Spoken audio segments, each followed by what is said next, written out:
Estar esclavo, estar atado, vivir en la idea de separatividad. Eso es el infierno. De ahí la tristeza, de ahí el llanto, de ahí el dolor, el sufrimiento, la desolación, la separación, la negación de Dios, la trampa del ego.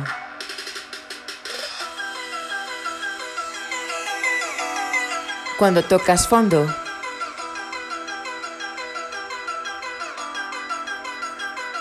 ¿decides vivir o decides morir?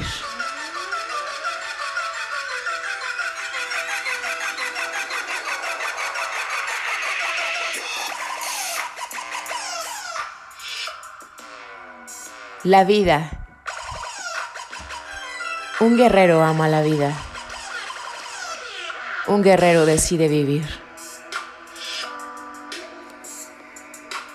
Bienvenido, caminante, martes 16 de marzo del año 2021, siendo las 20:48 horas de la noche. Transmitimos, grabamos, abrimos micrófonos para seguir leyendo el capítulo 5 del gran libro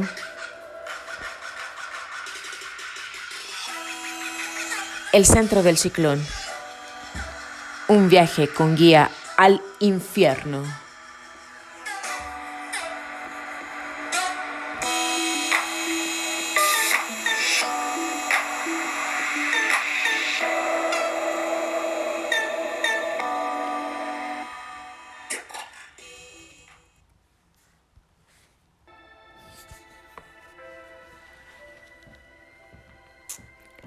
A primeros de enero de 1969, sentí crecer el afán de proseguir mi propia investigación, de seguir explorando el lado espiritual de la vida y de los espacios especiales en los que había estado durante las series de experimentos de 1964-1966. Entonces resolví ir a hablar con Jean Houston y Bob Masters, una pareja que había trabajado antaño con el LSD. Había escrito un libro sobre la materia y estaba trabajando en el hipnotismo y los estados alterados de conciencia. Respetaba su integridad, su interés y su competencia en estos temas. Les llamé por teléfono e hice el viaje de 400 kilómetros hasta su casa. En los 2 días siguientes tuvimos 2 sesiones de 8 horas dedicadas a repasar los principios básicos de su trabajo y del mío. En el curso de las conversaciones, ellos mencionaron que habían seguido una de mis sugerencias. Durante las inducciones hipnóticas en sus casos más difíciles, habían requerido auxilio de entes superiores al particular sujeto humano. Esto se debía a mi experiencia con los 2 guías. Yo me había dado cuenta de que la mayoría de las personas no aceptarían programaciones de sus semejantes. No nos gusta que nos programen personas que consideramos iguales a nosotros.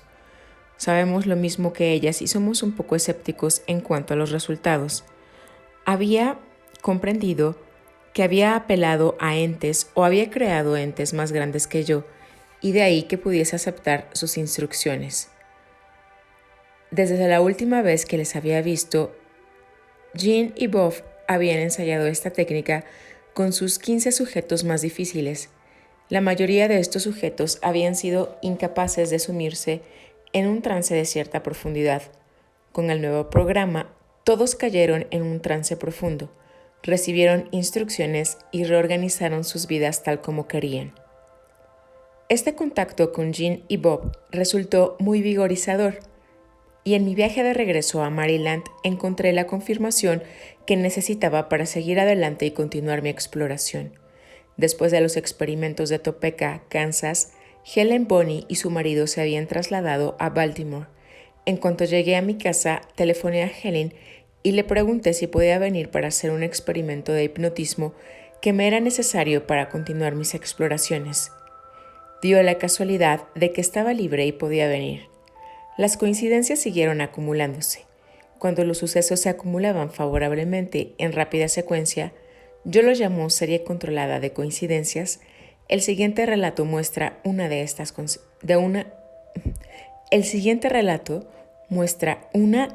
secuencias. Con nuestras acostumbradas técnicas de inducción, Helen me llevó a la región de los dos guías. Ella fue al mismo lugar al mismo tiempo. En cuanto llegué a esta región, me dijeron inequívoca y enérgicamente: «Tienes un trabajo que hacer en el planeta. Vuelve allá abajo y hazlo». Volví a mi cuerpo, le di una palmada a Helen en el hombro y le expliqué el mensaje que había recibido. Ella volvió y ambos estudiamos mis conflictos fundamentales con mi madre durante mi infancia. Este había sido un terreno muy resbaladizo durante algún tiempo, y parte de ello tardaría aún 2 años en aclararse. Desde luego, yo no lo sabía entonces. Permaneciendo en estado de trance, tuve la profunda impresión de estar muy cerca de mi madre. Sentí que la tierra era madre. Llegando a este punto, me sumí en un espacio de profundo dolor y lloré durante media hora. Entonces llamó al teléfono. Era Sandy. Me preguntó: «¿Tienes un par de auriculares?». Era una especie de clave para indicar una sesión de adiestramiento, ya que durante estas se oye música a través de auriculares. Le dije: «No, pero tengo 2 altavoces muy potentes». Esta llamada telefónica fue una sorpresa para mí. Sandy y yo no habíamos hablado recientemente de hacer ninguna sesión de entrenamiento. No habíamos convenido ningún tipo concreto y me pareció una inspirada coincidencia que él hubiese llegado a la misma conclusión que yo. Los guías acababan de decirme que volviese al planeta e hiciese la sesión. Era el trabajo que debía hacer, el trabajo del lado del planeta. Entonces le conté la sesión con Helen y él dijo en son de chanza: «Por favor, cuando llores, quédate en tu cuerpo y no lo hagas en mi casa. Tengo goteras en el techo de la cocina y para entrar tengo que cerrar el agua. Tus litros de lágrimas serían demasiado para mi techo». Entonces, Helen se marchó y al cabo de 1 hora llegó Sandy. Pasamos las 6 horas siguientes haciendo la preprogramación de la sesión de entrenamiento.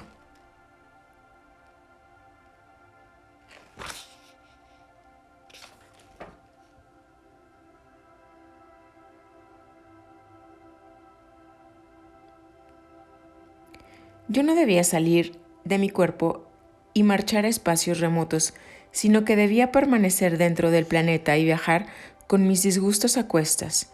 No debía viajar a lugares lejanos como evasión para no realizar este examen.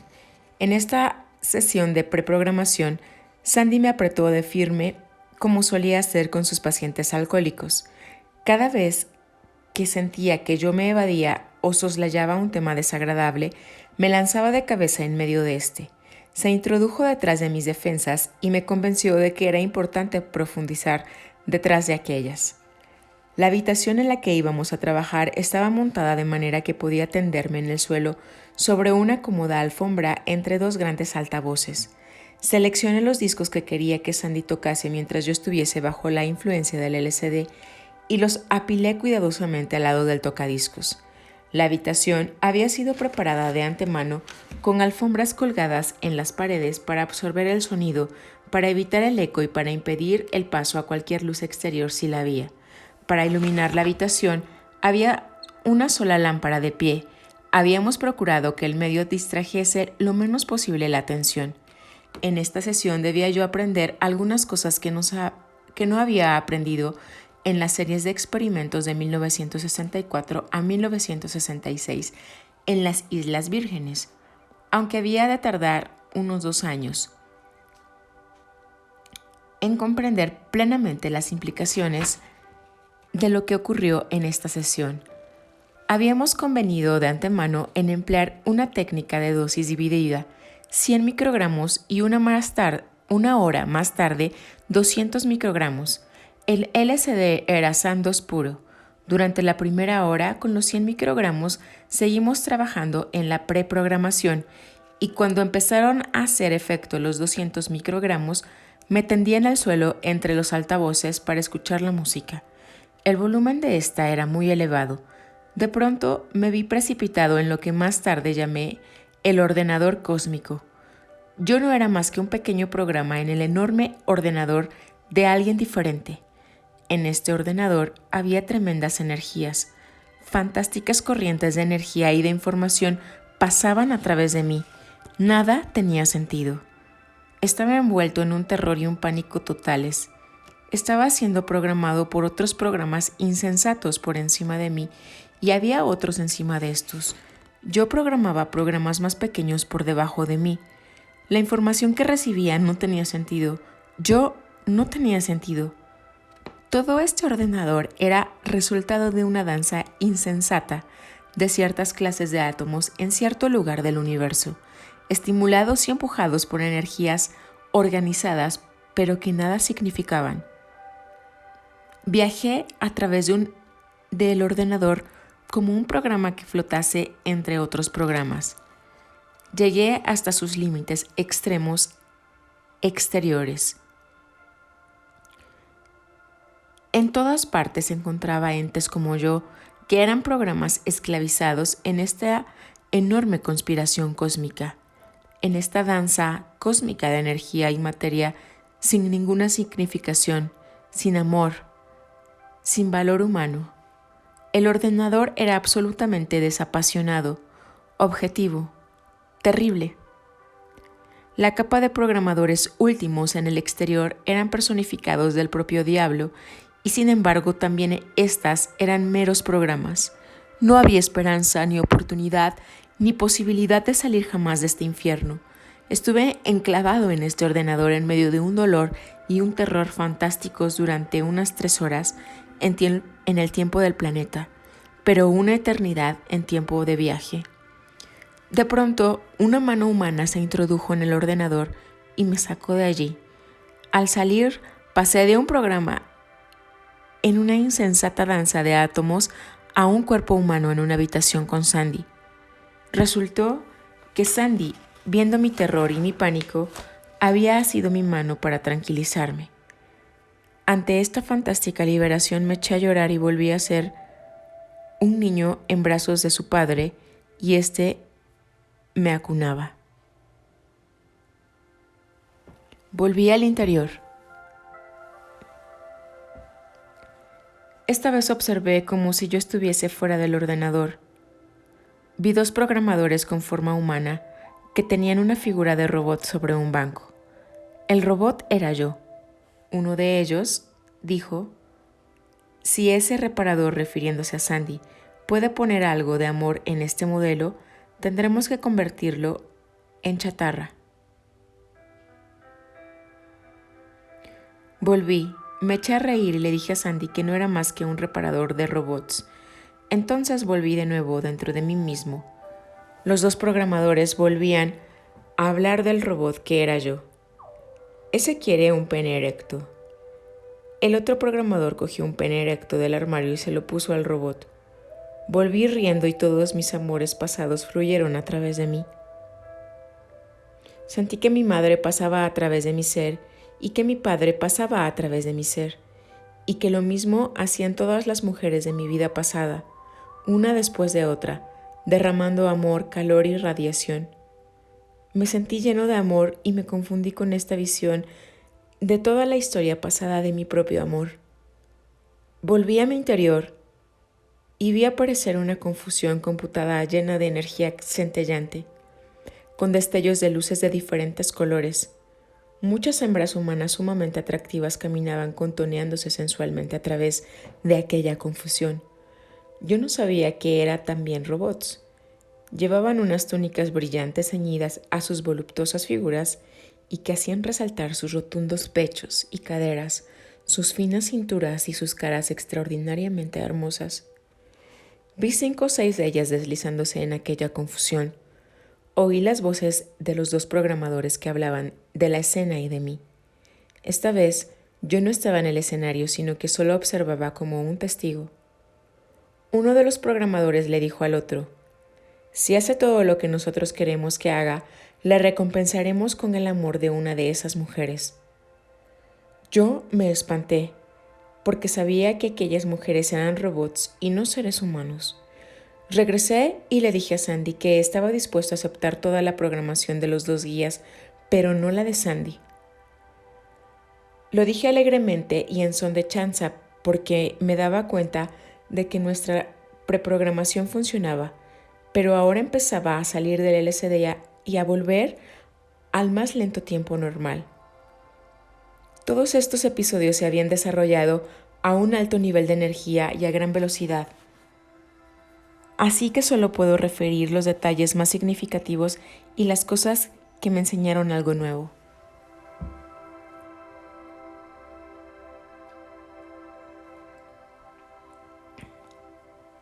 Aprendí que ciertas presunciones básicas estaban enclavadas en mi biocomputadora humana. Estas presunciones procedían de ciencias aceptadas tal como las había aprendido en Caltech y en mis lecturas.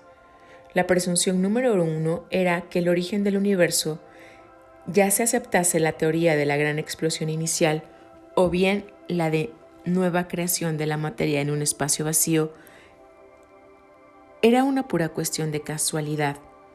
No había Dios, no había una inteligencia organizadora como la nuestra. Solo había la agrupación casual de la materia en nubes de polvo que se concentraron en estrellas, las cuales se agruparon en enormes cantidades para formar las galaxias.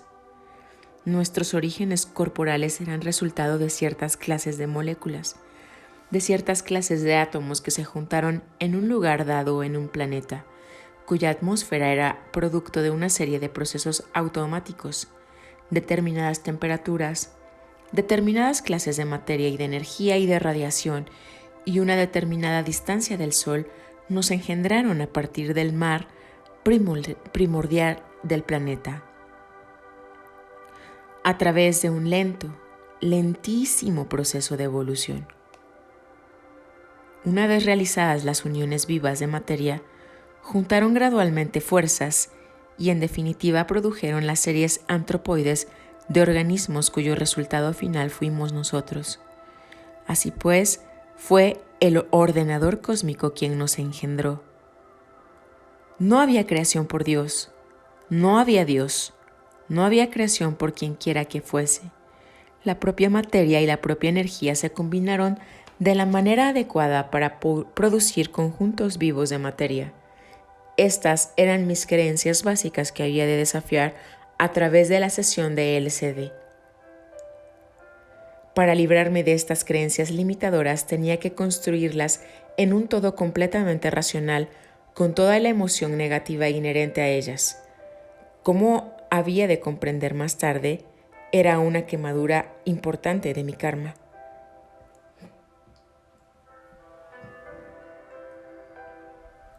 Este episodio era los que los sufis llaman ir al infierno para realizar el cielo.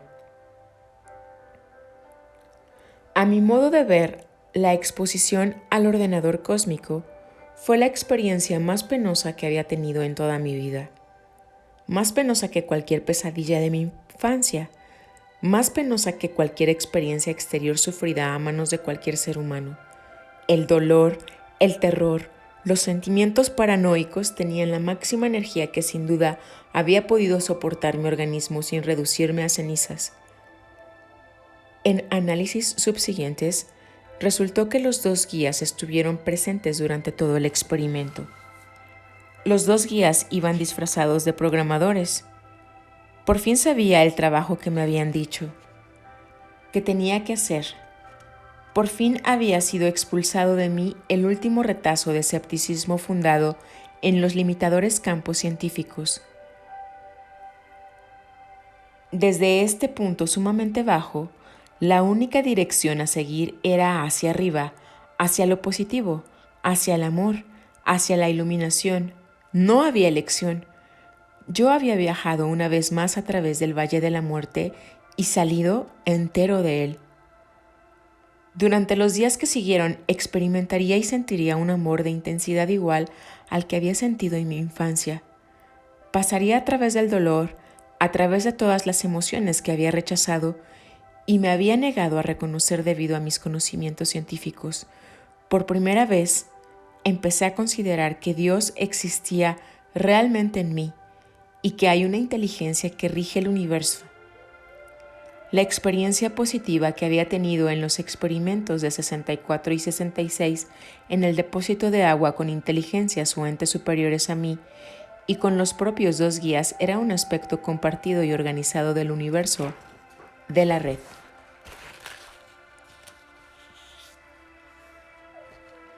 Durante los meses subsiguientes tenía que descubrir hasta qué punto me había alejado de la humanidad los aspectos negativos de mi ciencia. Ahora me veía fuertemente impulsado al viaje en el planeta con la especie humana. Tenía que ver, en cierto modo, había empleado los delfines para permanecer alejado de mi propia especie. Empecé a ver que necesitaba más ayuda para permanecer más en lo tocante a mis evasiones del amor. Esta sensación de entrenamiento me abrió toda una región de nueva experiencia. Me volví más tranquilo, más contemplativo, más reflexivo, más considerado con mi prójimo humano. Tuve una oportunidad de viajar a California para una reunión científica y la aproveché para conocer a algunas personas de la costa occidental, personas que comprendían el LSD y los espacios del LSD. Viajé por la zona de Berkeley en San Francisco y por la de Menlo Park y terminé en el Instituto de Esalen, Big Sur, California. En mi visita a California del verano anterior, había conocido a Alan Watts y había pasado 4 horas con él, discutiendo los aspectos más profundos del universo, las regiones básicas de Oriente y los significados más profundos de la vida como ser humano. Me encantó descubrir que aquel fin de semana iba a dar un seminario en Esalen al cual podría yo asistir. Me impresionaba el dominio que tenía Alan del lenguaje y sus fluidas descripciones del estilo místico de vida. Durante mi estancia en Esalen me sentí cada vez más interesado en el medio ambiente, Durante mi estancia en Esalen me sentí cada vez más interesado en el medio ambiente, las personas y la posibilidad de trasladarme allí. En San Francisco había hablado con Dick Priest y con Mike Murphy sobre esta posibilidad. Ellos habían organizado un seminario bajo mi dirección para marzo en Big Sur. Durante las primeras semanas de febrero permanecí en Big Sur y con la ayuda de algunos miembros del personal empecé a estudiarme a mí mismo, así como las posibilidades de un cambio ulterior en mi estilo de vida. Conocí al hoy difunto Fritz Perls y a los que le rodeaban. Virginia Sutton me sirvió de gran ayuda al revisar algunas de mis cintas grabadas operando por debajo de los niveles de conciencia. Explicó inequívocamente algunos de mis procesos de proyección y en especial los realizados sobre una mujer. Con su ayuda estudié algunas zonas muy dolorosas, lo que dio por resultado una mayor comprensión de mis juegos inconscientes con una mujer. Monté un juego en el que aparentemente amaba a una mujer, pero en realidad trataba inconscientemente de separarla de otro hombre. Este programa me llevó visiblemente a mi primera infancia, cuando tenía yo 2 años y medio y nació mi hermano menor. El niño que era yo entonces tuvo la impresión de que su hermano menor le reemplazaba cerca de su madre, lo cual era verdad. Esto le enfureció y le indujo a iniciar el feo juego de tratar continuamente de reconquistar a su madre a expensas de otro varón. Con la ayuda de Virginia, pude ver también que mi vida tomaba la dirección del Spring Grove. En mi viaje de regreso de Spring Grove, resolví acabar con lo cual disgustó muchísimo a mis colegas del Centro de Estudios Psiquiátricos. Sin embargo, mi decisión no era del todo inesperada. Resolví ceder al centro todo el aparato científico que había llevado conmigo. Más tarde, esto permitió a uno de los alumnos presentes durante las 2 semanas que había pasado yo en el laboratorio de Hilgard montar un adecuado laboratorio de biofeedback y de hipnotismo. Dimití el 7 de marzo de 1969 y me trasladé a Esalen para empezar mi nueva vida. En una conferencia con Dick Priest, este organizó una serie de seminarios de 6 semanas de duración a los que yo asistiría. Durante el mismo periodo, yo dirigía un seminario por mi cuenta. Mi primer fin de semana en Big Sur lo pasé en un seminario con Bill Schutz y otras 59 personas. Ocurrieron muchas cosas asombrosas.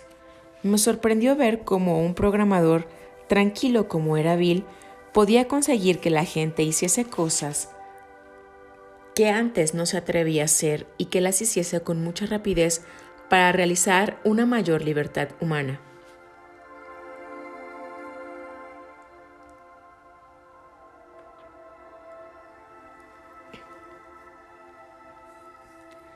Por ejemplo, estábamos todos de pie en una habitación bastante pequeña de Esalen a la que llamaban Maslow. Había ahí 60 personas bastante apretadas. Bill pronunció una tranquila charla de 8 minutos, terminada la cual todos los que estábamos en la habitación, menos 2 mujeres, nos quitamos toda la ropa. Una de las mujeres vestidas que estaba cerca de mí me dijo: ¿qué debo hacer? ¿Cómo puedo quitarme la ropa? Yo le dije en voz baja: quítesela, y ella lo hizo. La sencillez y la tranquilidad de mi instrucción parecieron liberarla de su resistencia anterior. Mientras tanto, la otra mujer armó mucho jaleo, pero acabó también quitándose la ropa. Entonces anduvimos de un lado a otro y nos miramos y nos tocamos, acostumbrándonos gradualmente a la desnudez. En mis previos viajes a Esalen había estado expuesto a la desnudez en los baños y no era particularmente reacio a quitarme la ropa en aquellas circunstancias.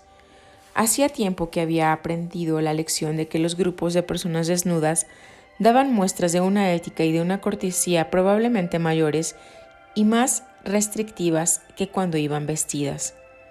También había aprendido que prácticamente todo el mundo tiene conciencia de su cuerpo y que la mayoría no están satisfechos de su aspecto. Yo no era una excepción. Durante la semana siguiente asistí a un seminario dirigido por Steve Stroud con John Heider, 2 jefes de grupo. Steve dirigía un grupo de encuentro muy intensivo. Era mi primera participación en un encuentro a nivel de alta energía. Saltaba a la vista que Steve no creía en las prolijas discusiones verbales. Machacar la cabeza. Creía sí en el empleo de la comunicación no verbal a alto nivel emocional. En otro momento, durante la semana, aprendí otra lección fundamental. En el grupo estaba el hermano de Steve, Bill, que acababa de regresar de Vietnam. Había un poco de rivalidad entre Bill y Steve sobre cuál de los dos debía de dirigir el seminario. La semana anterior, Bill había terminado un seminario con John Heider. Bill trataba de emplear las técnicas de Heider en el seminario Stroud y en definitiva esto llevó a Steve a interpelar a Bill sobre quién era el director. Durante la subsiguiente discusión, un joven luchador de Cornell participó en la disputa de Bill y Steve. Por fin resolvieron dirimir la cuestión luchando entre ellos. Primero Bill y Steve, y el que ganase pelearía contra el luchador de Cornell. Llegados a este punto me impacienté un poco y al mismo tiempo me excité ligeramente y les grité: cuando hayáis decidido quién es el campeón de lucha, tal vez podemos empezar nuestro trabajo. Steve respondió inmediatamente: esto quiere decir que también tú tienes que luchar. Me negué con vehemencia, pero ellos insistieron. Bill y Steve celebraron su combate, y cuando el joven luchador venció a Steve, llegó mi turno. Tenía que combatir contra el luchador de Cornell. Estaba muy asustado. En el fondo tenía tanto miedo de matar como de que me matasen. Mi reacción ante la situación reveló una fijación que llevaba desde la infancia. Tenía miedo de enfurecerme, de introducirme en el espacio de la ira al rojo, espacio del furor. Cuando tenía 8 años, mi hermano mayor me había provocado. En realidad, nos habíamos provocado mutuamente hasta que yo llegué al rojo espacio de la ira. Le arrojé un cañón de juguete que pasó rozando su cabeza. De pronto me di cuenta de que había intentado matarle, y si el cañón se hubiese desviado un par de centímetros, tal vez lo hubiera hecho. En aquel momento resolví no volver a perder nunca más los estribos. El ordenador volvió a fijarse contra este espacio prohibido de furor. Procedimos a la lucha con todos los minuciosos cuidados establecidos en los grupos de Steve sobre una esterilla con personas colocadas entre nosotros y las ventanas, las paredes y las puertas para que no pudiésemos hacernos daño, manteniéndonos de rodillas, nunca de pie y sin emplear los puños. Convinimos en seguir las reglas. Antes de empezar, Steve preguntó a cada uno de nosotros lo que podía dar a su adversario en este combate. Yo dije que podría darle un poco de comprensión y de prudencia al más joven, y él dijo que podía darme juventud y fuerza, y empezamos el combate. Yo estaba muy asustado y por consiguiente actuaba con mucha dureza y gastaba mis fuerzas rápidamente.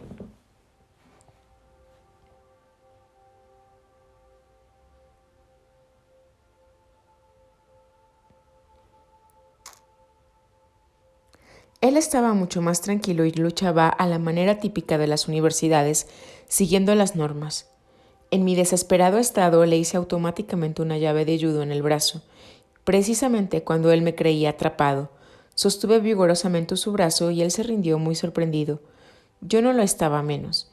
Ninguna regla impedía el empleo de las llaves de judo y de jiu-jitsu que yo había aprendido en la universidad. Sentí inmediatamente un tremendo alivio al ver que había funcionado el programa inhibitorio contra el espacio de la ira, porque me sentía capaz de dominar mi alta emoción agresiva. Comprendí que había toda una gama de reacciones ante el propio furor que no eran necesariamente la de matar. Me había evadido de una fijación que llevaba conmigo desde los 8 años. Agradecí al luchador de Cornell y a Steve aquel profundo cambio en mi naturaleza más profunda.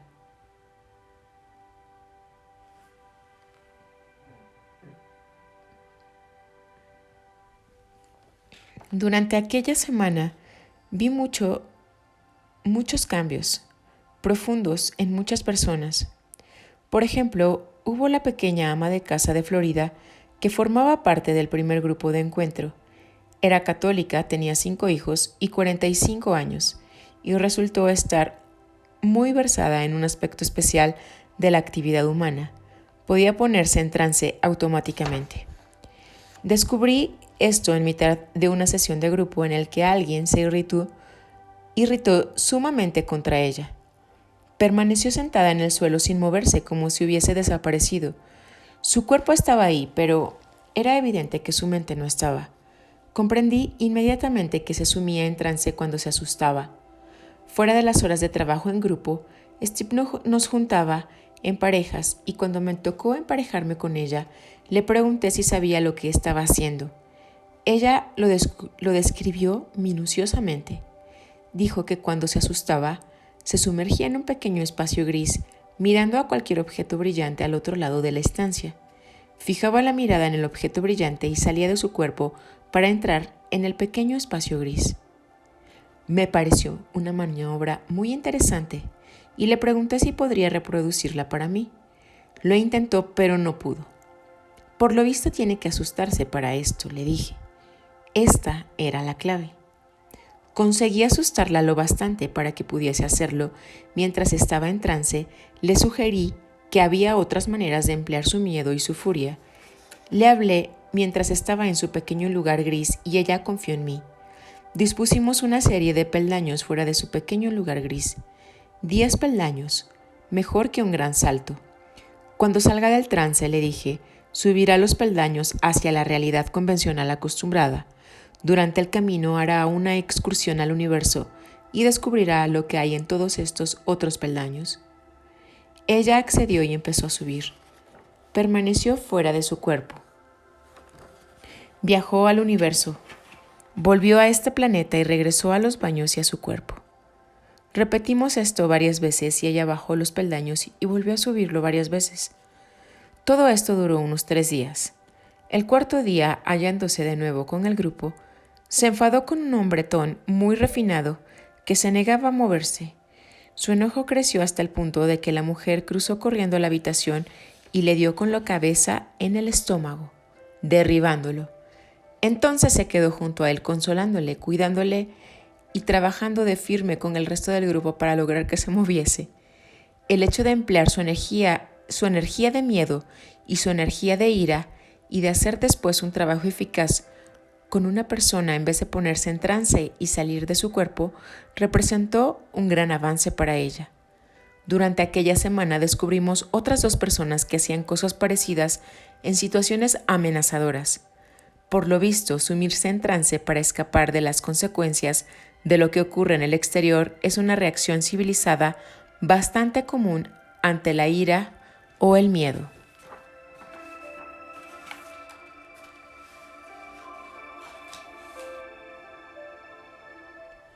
Durante la semana que siguió al grupo de encuentro de Stroud, participé en una sesión de terapéutica Gestalt con Fritz Perls.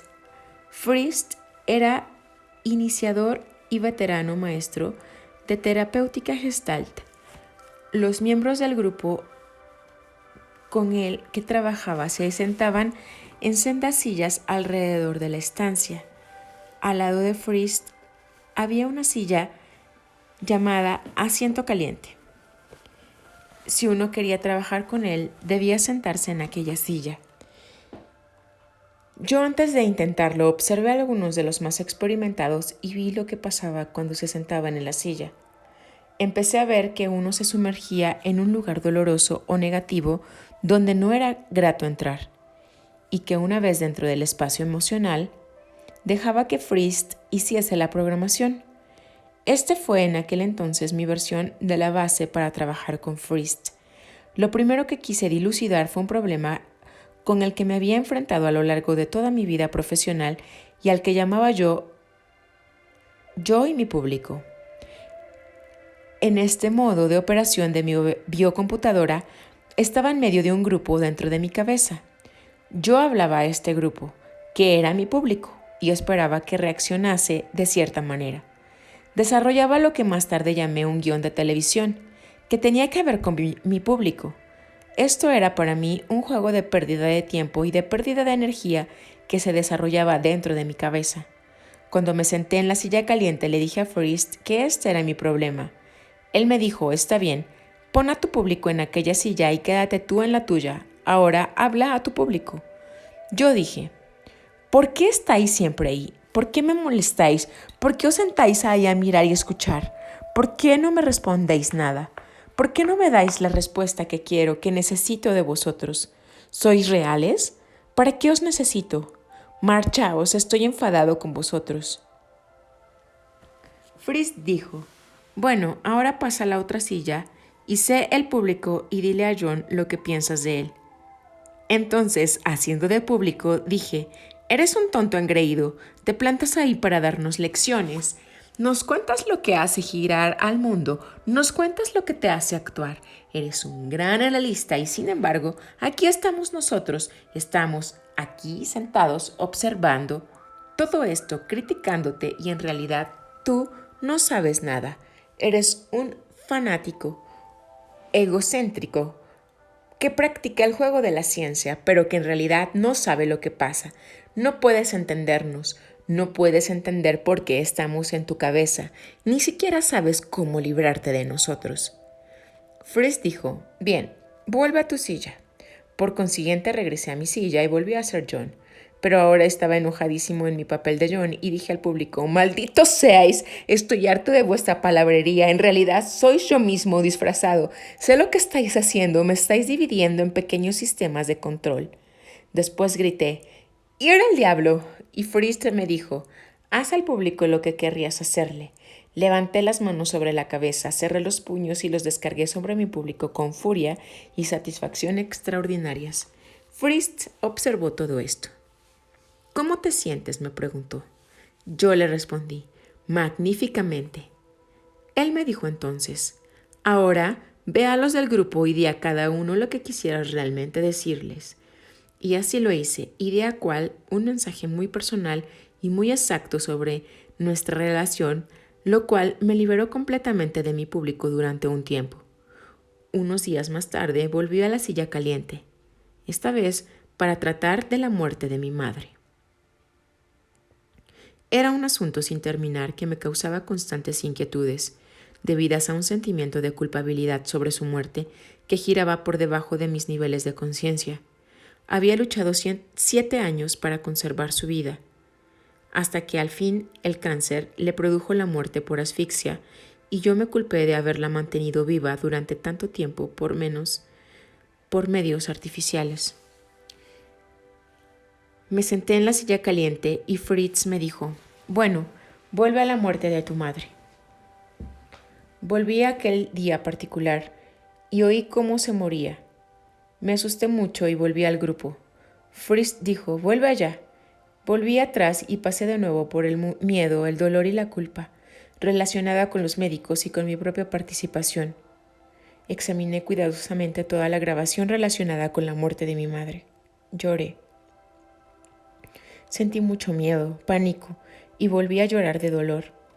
Fritz me hizo pasar 3 veces por todo esto y por último dijo, «Está bien, aún no has terminado con esto, pero has hecho ya lo más importante», y me sacó de la silla caliente. Pasé un total de 2 semanas y un fin de semana en aquellos seminarios y aprendí mucho acerca de mí mismo, de los otros y de la técnica de Fritz.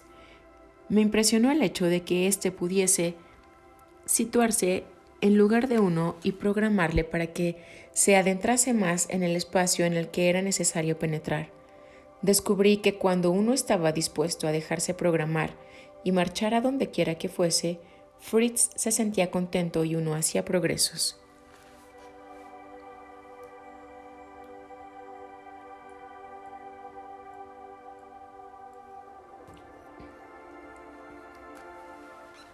Después me sometí a Ida Rolf.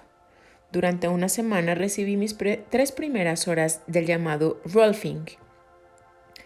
Ida había elaborado durante un periodo de más de 40 años una técnica de trabajar los músculos profundos, las aponeurosis, las articulaciones, de manera que se restaura la integración estructural del cuerpo. Uno se pone en pie, camina y hace correctamente otras cosas tal como las hacía de chico, antes de que el trauma estropease la línea del cuerpo. Ida libera el cuerpo, estirando la aponeurosis alrededor de los músculos. Esto produce dolor si uno se resiste a lo que ella hace o si son los propios músculos los que ofrecen resistencia. Durante la primera hora en que ella trabajó en mi pecho, opuse resistencia y experimenté intenso dolor. La vi como una bruja, con alto sombrero negro y colmillos de animal.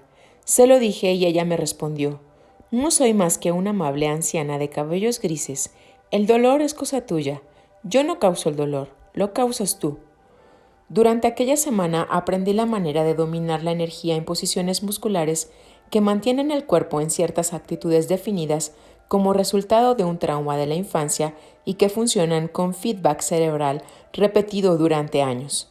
Por ejemplo, ella trabajaba en mi hombro izquierdo y de pronto yo me veía a mis 2 años y medio arrastrado por el prado por mi perro favorito que me había agarrado el hombro izquierdo por los dientes. Yo sentía miedo y rabia y tenía la impresión de haber sido traicionado por mi perro predilecto. De pronto, y ya como adulto, podía ver la escena más completa y saber que el perro me había arrastrado para alejarme de un muro del cual estuve a punto de caerme. Entonces pude perdonar al perro y aceptar el dolor, y al seguir ella trabajando en mi hombro, ya no me dolió. Así comprendí que la biocomputadora humana incluye los sistemas musculares y que la manera de ser gobernados por las pautas del sistema nervioso central es una función de fijación en la infancia. El trauma hace que se oculten las causas, estableciendo así un registro en el sistema nervioso central que sigue siempre en actividad hasta que es roto ya por el extremo del cerebro, ya por el del músculo. Cuando Ida realiza este trabajo, busca los músculos que están tensos y los aprieta con fuerza, estirando la aponeurosis. Esto produce dolor que entonces reorganiza el sistema nervioso central para aquella zona, rompiendo así el enlace. Sentí un inmenso alivio cuando se aflojó la tensión de mi hombro izquierdo, tensión que ni siquiera sabía que tuviese.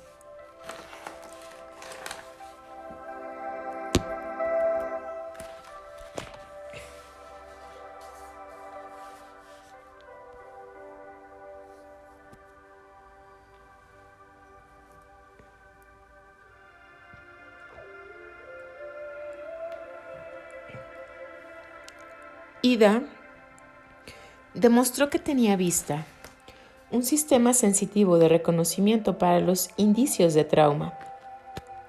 Podía mirar el cuerpo de cualquiera y palparlo y decir inmediatamente dónde estaban aquellos puntos y aquellos sistemas. De pronto empecé a darme cuenta de que uno no debía hacerse necesariamente viejo y volverse artrítico, de que con Rolfing podía conservar la juventud. En aquella época, Fritz Perls, a sus 75 años, se había sometido a 50 horas de Rolfing y lo demostraba en su andadura juvenil y ágil. Gracias al Rolfing descubrí también otras importantes propiedades de la biocomputadora humana. Cuando tenía 21 años estaba en los bosques próximos de Klamath Falls, Oregon, trabajando con un equipo de topógrafos. Yo dirigía a los que cortaban los matorrales. Al abrir un sendero para el equipo a través de un fangal, mi hacha resbaló sobre una raíz húmeda y me produjo un corte profundo en un pie. Yo no sabía que me había cortado. Cuando vi la sangre que teñía las hojas del suelo, pensé que había herido al perrito del jefe del equipo. No podía ver mi pie. No sentía dolor, pero de pronto me di cuenta de que me había herido. Me tumbé en el suelo, levanté la pierna en el aire y grité llamando al personal. Acudieron y me llevaron al hospital, donde los médicos suturaron el corte en múltiples capas. La herida se infectó y tuve que permanecer 12 días hospitalizado. Durante la semana del Rolfing, Peter Melchior empezó a trabajar en mi pie y descubrió la cicatriz. Le advertí que era una zona peculiar de mi pie donde las fibras nerviosas crecían de un modo especial y que era sumamente sensible. Él me dijo, está bien, y continuó su trabajo con mucho cuidado. Estábamos trabajando en una habitación situada sobre un risco que dominaba el Océano Pacífico.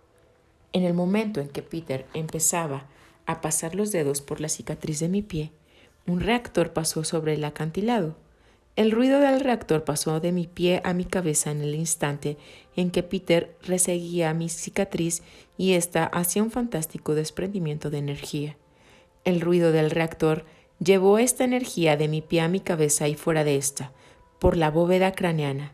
Mientras tanto vi cómo el hacha caía sobre mi pie y lentamente cortaba la piel, la primera capa de tejido subcutáneo, la aponeurosis y los ligamentos, y penetraba en el hueso y ahora sentía el dolor producido por el hacha, cosa que no había notado al producirse el accidente verdadero. Después sentí también el dolor de la sutura realizada por el cirujano. Peter dijo que había pensado que había sido yo y no el reactor quien había hecho el ruido. De pronto me di cuenta de que había bloqueado el dolor en la experiencia original. Desde entonces la cicatriz había retenido el potencial de aquel dolor.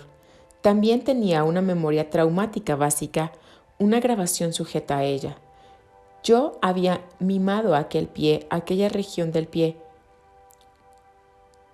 y no había llenado el agujero que había quedado ahí en mi imagen corporal. El Rolfing permitió que se llenase este agujero, que mejorase mi posición con respecto al pie y que cesara con ello la realización del dolor. En medio de estas lecciones bastante intensivas que tomaba de otros, di un seminario de fin de semana por mi cuenta. Fue mi primera experiencia en esta manera de presentar material a un grupo. Se programaron sesiones de 2 horas para el viernes por la noche, el sábado por la mañana, el sábado por la tarde, el sábado por la noche y el domingo por la mañana. Anteriormente yo había dado conferencias, pero no seminarios. La diferencia está en que en un seminario uno participa con el público. El público está al mismo nivel que el director y espera una experiencia directa más que una lección. Antes de empezar el seminario, yo había tenido muchas dudas y temores sobre mi capacidad de llevarlo a cabo. Era algo nuevo para mí y había una gran diferencia entre el panel de partícipe y el de director. En Esalen me había esforzado mucho en cambiar toda mi actitud con referencia a mi vida anterior y en abandonar mi identidad pasada en la medida de lo posible. Cuando fui tratado en Esalen como el John Lilly que había trabajado con delfines, me pareció que esto era rebajarme y lamenté la interrupción de mi cambio de identidad al resucitar una identidad más antigua. El seminario programado versaría sobre nosotros y los delfines, con lo que revigorizaría la vieja imagen que normalmente me hacía sentir incómodo. En la primera sesión, dije a los participantes que daría una conferencia y que solo contestaría preguntas sobre los delfines el viernes por la noche. El resto de las sesiones se dedicarían a que ellos descubriesen por experiencia de primera mano lo que era ser un delfín, en la medida en que fuesen capaces de hacer esto. Uno de los participantes, psiquiatra de Los Ángeles, se opuso rotundamente diciendo que no esperaba que aquel fin de semana tuviese que ser un encuentro. Esperemos a ver, le dije, y se quedó.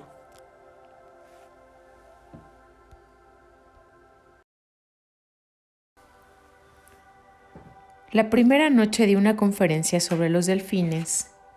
Con preguntas por parte del auditorio, tal como había prometido, el resto del seminario se dedicó a una experiencia de primera mano sobre lo que representaría ser un delfín. Yo observé que los seres humanos son animales de tierra, bípedos sin plumas y con manos, que usan vestidos y hacen cosas y no pueden nadar muy deprisa. Para que un ser humano aprecie la posición del delfín en el mar, debe comprender sus programas de respiración y la necesidad de tener solamente una respiración voluntaria cuando están en el mar. Este hecho por sí solo hace que cada delfín dependa de todos los demás. Hay una interdependencia mutua, mucho mayor que la que existe entre los humanos.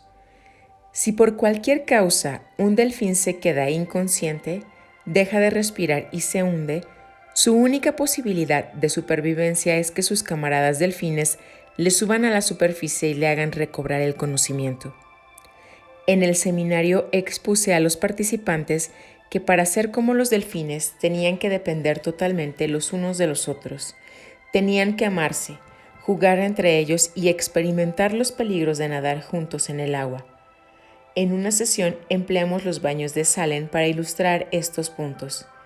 Cada miembro del seminario que participaba en este ejercicio se hiperaireaba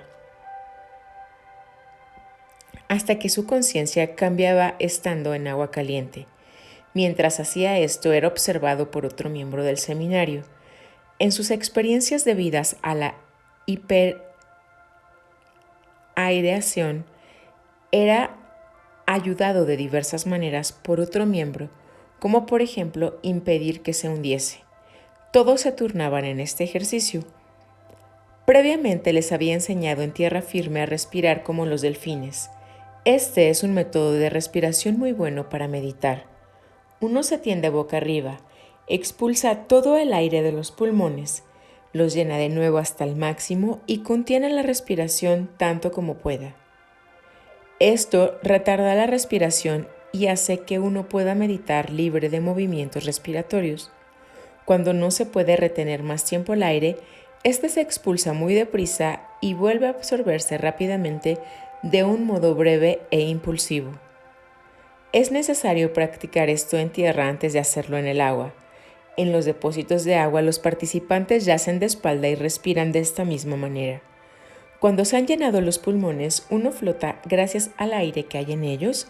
Cuando se agota el oxígeno y se acumula el anhídrido carbónico, se expulsa el aire rápidamente y se aspira de nuevo antes de que uno se hunda. La rapidez en el vaciado y el llenado de los pulmones evita que el cuerpo se sumerja. En el periodo de no flotación es tan breve que uno no tiene tiempo de hundirse.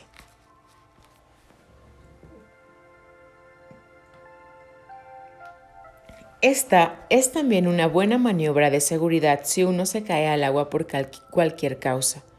Así puede descansar, recobrar las fuerzas y decidir lo que tiene que hacer. Puede ser un método excelente de salvamiento. Uno puede cerrar los ojos, hacer esta maniobra en el depósito de agua y meditar en él, de manera parecida a como se hace en el depósito de aislamiento. Como el agua está en contacto con el tímpano, se amortigua mucho la intensidad del ruido. Si se cruzan las manos debajo de la nuca de modo que los codos queden extendidos bajo el agua, se evita que el cuerpo dé la vuelta hacia un lado. Si el agua tiene 45 centímetros de profundidad, se apoyan los pies en el fondo del depósito con las rodillas dobladas y el resto del cuerpo rígido. Hay que hacerlo así en agua dulce, pues la parte inferior del cuerpo no flota lo bastante para sostener las piernas y los pies. En cambio, en agua salada la densidad es suficiente para que flote todo el cuerpo. En esta clase de posición meditativa uno puede realmente flotar fuera del cuerpo y hacer varias clases de maniobras en el espacio interior que no podrían realizarse de otro modo, al menos al principio. Es un camino muy rápido para entrar en los espacios interiores de flotación. Es la técnica que empleé en el depósito de St. Thomas en 1964 a 1966 por medio del LSD. Trabajando con esta técnica y sin LSD en Esalen, pude volver a muchos espacios donde había estado con anterioridad. Varios de los participantes en el seminario llegaron rápidamente a nuevos espacios y algunos de los más capaces que podían sumirse en trance lo hicieron así y lograron experiencias de gran amplitud. Pero tenía que insistir en que esto se hiciese siempre en presencia de otro participante o de algún miembro del personal, pues el exceso de entusiasmo habría podido provocar fácilmente un accidente. Existe en Esalen una ley no escrita según la cual cada participante se hace responsable de sí mismo y de su seguridad y se compromete a no hacer nada por encima de su capacidad. Esta es una medida muy necesaria, ya que uno se impulsa más allá de sus límites acostumbrados y asume riesgos a los que no se expone normalmente. Fritz lo llama capacidad de reacción. Yo había superado algunos de estos riesgos y pedí a los partícipes del seminario que hiciesen lo mismo. Otros aspectos del seminario se referían a la imitación de los delfines que vivían libre y alegremente juntos sin inhibiciones sobre la defecación, la micción y la vida sexual. Yo sostenía que los seres humanos podían permitirse muy bien este estilo de vida. Algunas personas lo habían conseguido con mucho más amor objetivo divino en sus relaciones y con esa especie de rectitud desapasionada que se encuentra en los delfines. Yo tenía la impresión de que si nos amábamos los unos a los otros, sin importarnos lo que pensasen los demás, podríamos ir mucho más lejos en nuestro viaje espiritual. Y todavía pienso actualmente que, imitando a los delfines, podríamos avanzar mucho más rápidamente en el amor recíproco, en el disfrute de la vida y en la abolición de las tensiones que se producen en los grupos de personas. Espero que podamos conseguirlo en un plazo de 10 años, cuando empecemos a tener gente suficiente en este espacio. Tal vez estaremos en condiciones de volver a los delfines. Varios miembros del personal de Esalen participaron en el seminario y expresaron más tarde su entusiasmo por lo que se les había expuesto y por lo que habían experimentado. Al progresar el seminario, se extinguieron la mayoría de mis temores. Vi que muchas personas querían aprender sobre los delfines y sobre ellas mismas. A partir de entonces, el hecho de dirigir un seminario dejó de ser un problema para mí. Al menos dejé de tener problemas dentro de mí. Había empezado a ver varias maneras y medios de lograr que la gente experimentase nuevas experiencias con un nuevo formato. Presentaba la serie de conceptos de la biocomputadora humana y la manera de manejarse uno mismo como una ayuda para navegar en el espacio interior. En aquel primer seminario vi una gran potencialidad para exponer aquel punto de vista en seminarios futuros.